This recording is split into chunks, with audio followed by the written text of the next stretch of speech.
everybody, welcome to my channel. My name is Justin. Thank you for taking time in your day to watch this video.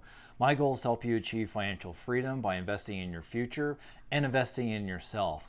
Today I want to talk about Phil Town's 3-day workshop that I took about 3 weeks ago. Before I took that workshop, I did a bunch of research online. I looked on YouTube just to find people's experiences and what they learned from the workshop itself. And actually, I only found one video on YouTube of someone that shared their experience. I was a bit surprised by that. So I'm hoping this video can get out there and reach people that are interested in possibly taking Phil Town's 3-day workshop. So I made another video before I went to the workshop and kind of talked more about Phil Towns and his books and all that good stuff. So if you want to learn more about that, I'll put that link down in the description if you want to go watch that video. So I won't get too much into what I went there. But what I will say is that the 3-day workshop was heavily focused on Phil Town's Rule 1 investment book and then expanded on top of that. So if you don't know much about Phil Towns' Rule 1 book, he talks about the 4 M's. So he talks about meaning, so you got to understand the business and really understand the sector and the industry before investing in it. So that way you're not, quickly selling or quickly buying into stocks, not knowing what's going on. Number 2 is the moat. So what does this company do that's different maybe than their competitors? And there can be different moats. There can be like a brand moat. There could be a price moat. There can be a bridge toll moat. There's a lot of different ones that are out there. And then the third one is management. Do they have a good management team? Do you trust the CEO? Are there any kind of red flags that are out there on him? And then the fourth one is the margin of safety. So basically, is this company on sale? And so he goes through those 4 M's, and there were about 300 students, I would say, roughly, that took this workshop, and it was a virtual workshop. So he usually holds the workshops in Atlanta, Georgia, in person. Typically, they cost around $5,000, and with this virtual workshop, it was only about $300, so considerably cheaper. Plus, you could do it from your own couch, which was really nice. So there was about 300 students, and there was about, I want to say, 37 coaches, is what Phil said. And so what they do is they split you up into different pods. So in my pod, I think there was about 8 people overall, and it was actually really cool. So there was one gal that was from Spain. There were 2 people from the United Kingdom. There was another person from Canada. There was another person from Spain, and then the rest of us from the U.S. So that was really neat to kind of see how impactful this workshop and even Phil Towns is internationally. So that was really neat to see. So like I said, this is a 3-day workshop, and this particular one started on a Friday and it went through Sunday. Each day was about 9 hours. It typically started at least the first day started at 11 a.m. Eastern time. I'm Mountain Standard Time, so it was about 9 a.m. But what they do is they encourage you to log in about 30 minutes before it starts. And the reason why you do that is your coach gets on and then opens up the forum, so you can go in there and ask questions if you want to. If you have any from like the day previously, you can go in there and start talking to the other co-students that are in there. So it was a good time just kind of chit chat with my coach, and my coach was really good. His name was Scott, so kudos to Scott if he ever sees this. But none of the coaches are actually paid. They're all volunteers, which was a bit of a surprise to me.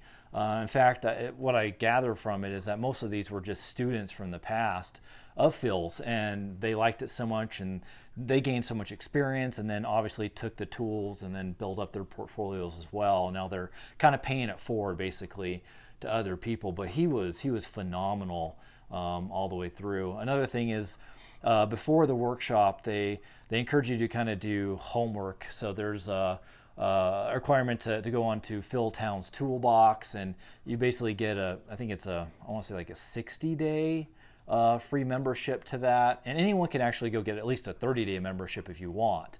But I think they offered like a 60-day for his workshop, which I've been actually paying and using for a few months now anyway. So that kind of gave me a step forward from some of the people that were in there. But you go on to that toolbox, and he has a lot of different videos, and there's a couple of them that you're supposed to watch before the workshop even begins. So another tool that is used during the workshop is a resource called Thinkorswim, and it's a platform that's created and maintained by TD Ameritrade. And there's a paper money version of it. So Philtown asks you to sign up for an account and have that going into the workshop. And they start using that on the second day and then also into the third day as well. So let's talk about some things I really liked about the workshop and I was really impressed with. And one of those was that it was really well structured overall. So I had anticipated that Phil was going to speak, most of the weekend, and that wasn't the case. Obviously, he was the main speaker and did speak each of the 3 days. However, he has a big leadership team, and there were several people that spoke over the entire weekend, and they kind of all picked out, different topics that they would go over. So it was kind of nice to, hear different perspectives from the different people, and a couple of people were directly followers of Philtown and previous students. So they just got to talk about their experience and what they learned and what they've done since they've taken the workshop as well. Another thing that I was impressed with, there wasn't really any technical issues throughout it. And I'm not sure if this was the first virtual workshop they did or one of the first. Maybe they already had a practice, I don't know. But, they really didn't have any issues. They used Zoom for all the coach and student meetings, and then I'm not sure exactly, I don't know if it was Zoom or another platform that they used for the speakers, but either way, it all worked, and we weren't sitting around and waiting or anything like that for very long. So it was really well run, and there wasn't any technical issues that we really encountered over the weekend. So another item they went over during the workshop, and they hit it on the second day, and they went into it on the third day as well, was option trading. So Phil doesn't really talk about it in his Rule 1 investing book. Now he does talk about a little bit on his podcast. He talks a little bit on some of his YouTube videos. So I was really looking forward to that piece of the workshop to learn something. I have been doing some options trading myself. But I kind of wanted to learn how Philtown uses it for his approach and his strategy, and so they go over that, and it was at least reassuring to me what I was doing was correct. But he added on some other type of option tradings that they do that kind of helps you kind of beef up your rate of return, which was interesting. Another great thing that they went over was different ways to value a company. So there are 3 ways that they go over. So there's a 10-cap method that they detail out. There's a payback method, which Phil Towns has another book called Payback that he specifically goes over that type of method. And then the third one is a margin of safety analysis. And so personally for me, I've always used the margin of safety analysis. That kind of takes growth, what's kind of growth out into the future. Also looks at the highs and lows of what the P's have been, and looks also what the earnings per share is right now, and kind of takes that and projects it out into the future and kind of gets back to what a sticker price should be and what your margin of safety is. So it was really nice to go over 2 other types of methods, because depending on what kind of business you're looking at, it can also tell you what type of method you want to go with. And so like a margin of safety analysis for me, that's really for companies that have high growth potential into the future. That's a good way of valuing them. Where there's like a big dinosaur company that doesn't have a whole lot of growth in the future, that may not be the best valuation method that you may want to use. Maybe the 10-cap method. So it was really interesting to see the 3 types. And then with that too, they taught you all this knowledge, but then they made you actually practice as well during the workshop. So they had this Rule 1 worksheet that all the students got. And basically you started working on that at the end of the first day, and then mainly through the second day. And basically each student was to pick a company, any company they really wanted to choose, and do an analysis of it, and go through like the 4 M's, go through the meaning, go through the moat, go through management, margin of safety, and then kind of detail out and do a full analysis of the company and whether they it's a good company to invest in, not invest in. Are they in sale? Are they not in sale? And that was a big part of this workshop, which I really liked. And so it allows you to create a really good foundation on once you get out of the workshop on what to do. And then what they did is they compiled all these Rule 1 worksheets. So there was 300 students, so there was 300 analysis, and all the coaches, all 37 of them, sat down and they looked at these analysis, and then at the end of the workshop they picked the best 10 companies out of these companies that the students had turned in to pick which ones would be the best ones to invest in the future.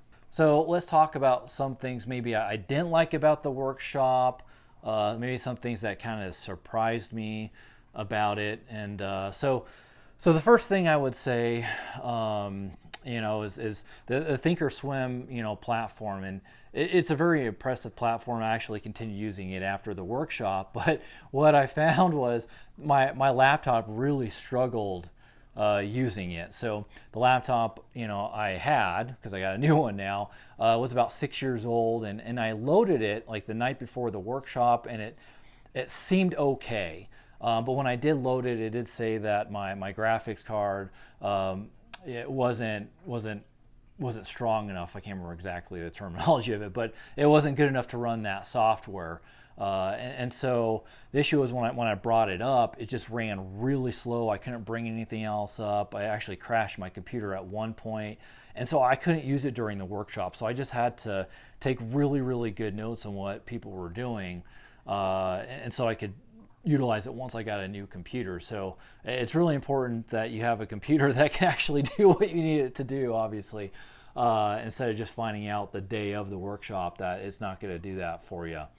Another thing I would say that they could improve on the workshop is, the speakers were really good overall, but there were times when some of them went really fast, and there was a full workbook that was about like 150 pages long. It was even longer than that, maybe 200 pages, but a lot of that workbook was not filled out. So a lot of blanks and stuff, and you kind of fill that in along the way. And some of the speakers, did a great job of kind of going slow, maybe repeating themselves when they were getting to places where you had to fill in those blanks. But then there were some others that kind of just went right past it.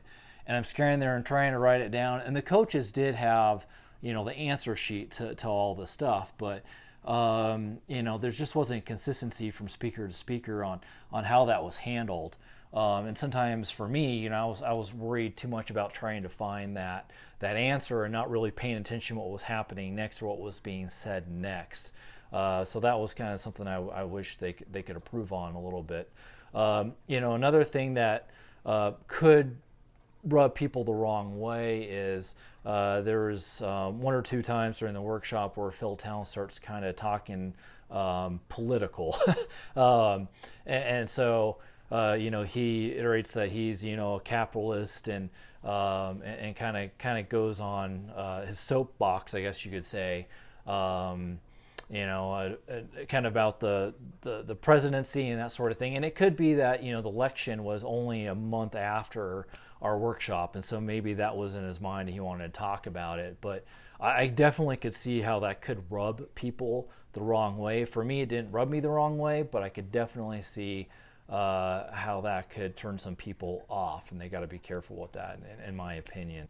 And then the last thing I would say that was kind of odd about the weekend, there was a time, and keep in mind that this is virtual, so everybody's in their own home, including the speakers, including Phil, and so and so Phil, he's literally giving a speech. And in the mid-sentence, he stops, he looks at the camera and says, "My dogs just ran outside. I gotta go." And he jumps up, and you see him run off camera, and you hear yelling and rustling and all kinds of stuff going on. And it was quite awkward. It was funny and awkward at the same time. And I don't know how long he was gone for. It could have been only 3 or 4 minutes, but it felt like it was 10 minutes of just sitting there staring at a blank screen. And so that was kind of weird, and obviously with these type of things, it could be an impromptu type situation. But that was a bit odd, and you never know, I guess, what's going to happen on one of these. So here's my overall opinion about the workshop, guys. I mean, it is 2 thumbs up all the way. You know, the in-person workshop is around $5,000. This virtual workshop, I think I paid $297 was the exact amount. And to do it from the comfort of my own home was absolutely phenomenal. And I feel like I get just as good of experience doing this virtually than I would have actually going down to Atlanta, Georgia. So I really, really like that aspect of it. There were people in my own group that said they would have wished they would have gone down and done it in person. They may have learned more, but for me, I really enjoyed the virtual experience and being able just to get up in the morning, get my coffee, walk downstairs, and then kind of start the sessions. That was really, really nice. And something I would say too is make sure that your computer can handle everything that's required through the workshop. As I talked earlier, my laptop couldn't, and luckily I had a strong enough foundation going in. I didn't really lose anything. I took really good notes, but I could see someone that, you know, this is new to them. They really had not heard much about Phil Towner or his philosophies, understanding the forums and all the other foundation, and it would be really overwhelming anyway. But then not be able to run the Thinkorswim software could be debilitating, I would think, in some ways.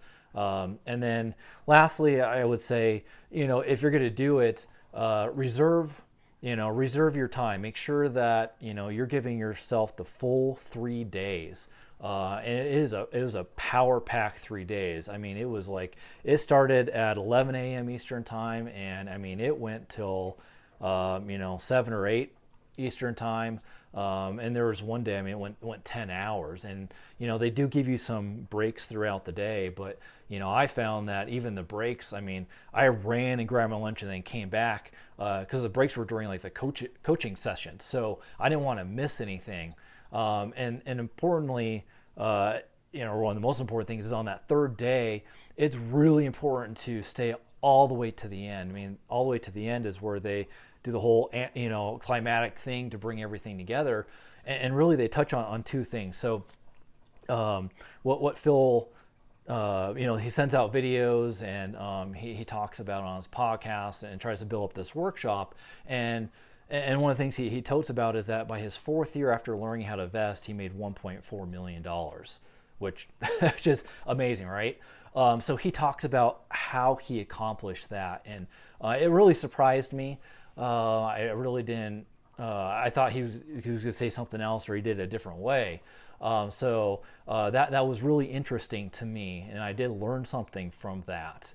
That I can actually take out into the future as well for me personally. And guys, you want to stay all the way to the end, because they talk about the 10 companies that are picked out of the students' analysis. So I was really excited about that.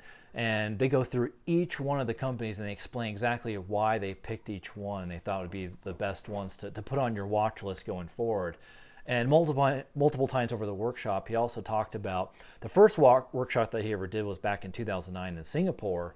And the 10 companies that they picked at that time, he said if you would have put money in those at that time and just let it ride for 10 years, you would have a 32% rate of return. That's without trying to get out when the market was low, or trying to, you know, buy in when it's going up, or whatever the case may be. If you just put money in it and let it sit for 10 years, you would have had a 32% rate of return, which is absolutely phenomenal. So I got that list of 10 companies. I wasn't really surprised by any of the companies that they put on there. Actually, I was disappointed because they seemed like all the obvious ones to me.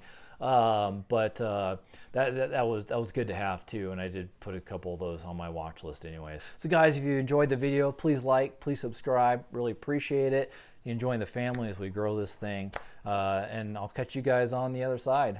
Take care. God bless.